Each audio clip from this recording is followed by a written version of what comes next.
तगड़ा gap up हो जाएगा। क्या लेवल्स वॉच करने, स्क्रीन पे क्या ऑब्जर्व करूं, कैसे भरोसा आएगा कि थोड़ा बहुत जो रिकवरी आ रही है और फर्दर लेग्स हैं इसके नहीं है, अप्रोच क्या रहेगा?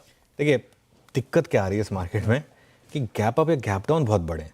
हाँ, और कल एक बहुत बड़ा गैप डाउन था, आज बहुत बड़ा गैप अप गैप है। अप है। हाँ, और अगर गिफ्ट निफ्टी सही है तो हम 22,550 से 22,600 के जोन में खुलेंगे। मेरे ख्याल से वहाँ से निफ्टी में कोई ट्रेड नहीं है, क्योंकि दिक्कत क्या है ना आशीष, वो रैली कब फेल हो जाए, कितने लोग फंसे हुए होंगे, वो वेट कर रहे होंगे। कई लोग शॉर्ट होंगे। अब पहले कौन गिव अप करेगा? जो शॉर्ट है वो गिव अप करेगा या पहले जो लॉन्ग फंसा हुआ वो गिव अप करेगा? हमें पता नहीं है ये सब। और मैं सच बताऊँ ना, on days like today I am happy to say कि मुझे नहीं पता। मैं जैसे कहता हूँ ना, मैं कहूँगा कि भाई मुझे नहीं पता। मैं कल भी कई लोगों ने पूछा कि क्या करना है, अब क्या करना है। मैं कहा मुझे नहीं पता, मुझे सच्ची में इस लेवल पे निफ्टी में क्या करना, आई डोंट नो। ये मेरा एक ऑनेस्ट आंसर है। और हो सकता है एक बार के लिए गैप अप में सेलिंग आ जाए। ये भी पॉसिबल है कि मार्केट एक बार हल्की सी प्रॉफिट बुकिंग दिखाकर लोअर लेवल से फिर एक शानदार रैली भी दिखा दे। बहुत कुछ हो सकता है इस मार्केट में। आपको थोड़ा सा वेट एंड वॉच का अप्रोच रखना होगा। देखिए, डिपेंड करता है आपने पोजीशन कहाँ ली हुई है। अगर तो आप सपोज करिए आप 22,900 पे या 23,200 पे आप लॉन्ग लेके बैठे हैं, अगर आप वहाँ से फंसे हुए हैं तो एग्जिट करें, जो भी लेवल मिल रहा है आपको।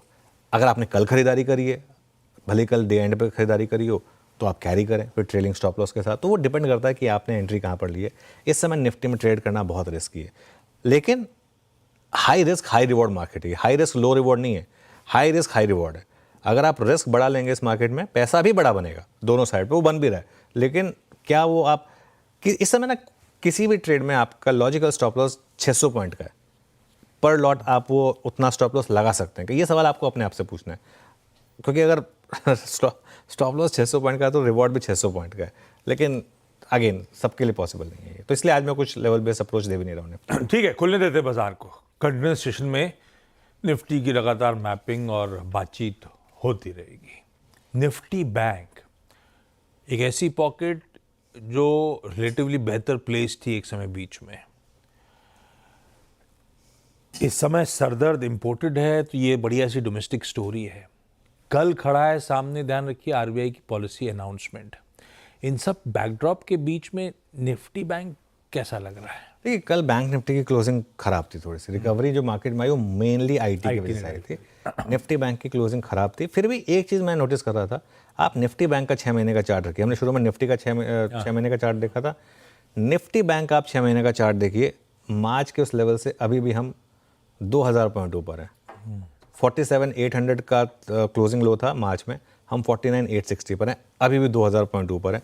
तो अभी भी रिलेटिवली एक स्ट्रॉन्गर इंडेक्स। तो 6 महीने में भले ही बैंक निफ्टी ने पैसा नहीं बनाया, तोड़ा नहीं है आपका, 6 महीने में फ्लैट है इंडेक्स। और निफ्टी ने मार्च का लो तोड़ा इंट्राडे का, बैंक निफ्टी वहाँ से काफ़ी ऊपर है। ये अपने आप में एक रिलेटिव स्ट्रेंथ है।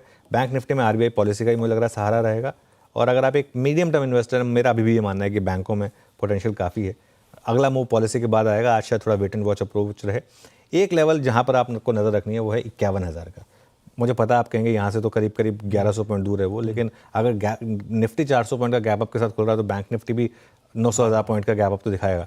तो वो 51,000 पर आपका 200 डे सिंपल मूविंग एवरेज है, उस पर नज़र रखें।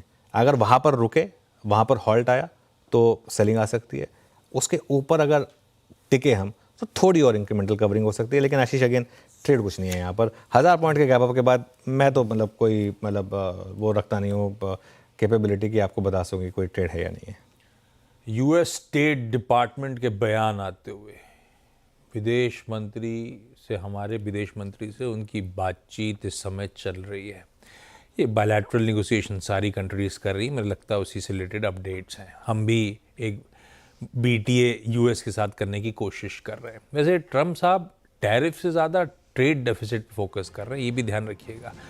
तो बीच में अपडेट्स थे कि क्या पता हम तेल के इंपोर्ट पे थोड़ा तवज्जो दे दें यूएस से, डिफेंस रिलेटेड ऑर्डर्स प्लेस कर दें, तो उससे भी ट्रम्प साहब खुश हो सकते हैं। लेकिन देखते हैं क्या नेगोशिएशन निकल के आएंगे। ये सब तो खैर ऑनगोइंग प्रोसेस है। अब एक बात ध्यान रखिएगा, आज सेंसेक्स के वीकली कॉन्ट्रैक्ट्स की एक्सपायरी का दिन है, मंगलवार है, परसों मार्केट हॉलीडे है। तो निफ्टी के वीकली कॉन्ट्रैक्ट्स कल पॉलिसी के दिन एक्सपायर होने को खड़े होंगे। ये दोनों एक्सपायरीज के दिन हो गए। सीएनबी सेवास का मॉर्निंग पैनल रेडी हो रहा है, सबके सब मदद करने के लिए रेडी हैं। कुछ देर में इनके पास चलेंगे। पहले जरा डायरेक्टर साहब, बिग स्टॉक टेस्टिंग।